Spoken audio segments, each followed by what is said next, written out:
আরে মালতী কাকিমা, কোথা থেকে চেয়ার নিয়ে আসছো? নতুন চেয়ার কিনলে নাকি? কিন্তু চেয়ারটা তো পুরানো দেখে মনে হচ্ছে। তোর কাছে আর কি লুকাবো?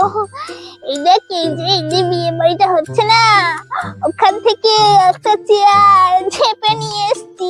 বাবা, তোমার দ্বারাই সম্ভব এইসব। বাকি অন্য কেউ এসব করে দেখাক দেখি। আমার নাম না মালতী, হ্যাঁ মালতী। শোন, তোর বিয়েতে আমাকে একবার বলিস, সব চেয়ার টেবিল সব ফ্রিজে দিয়ে দেবো আমি। এত চুরি করে বাড়িতে গঠান করে রেখেছি। আর তোমার বাড়ি এত চেয়ার আছে, তুমি আমার বিয়েতে ভাড়াও দিতে পারবে? সত্যি মালতী কাকিমা, এ তোমার দ্বারাই সম্ভব, আর কেউ এরকম পারবে না। আর শোন, যদি তুই বিজনেস করিস আমাকে বলবি, হ্যাঁ? তুই আর আমি দুজনে মিলে চোরাই বিজনেস করবো চেয়ারের।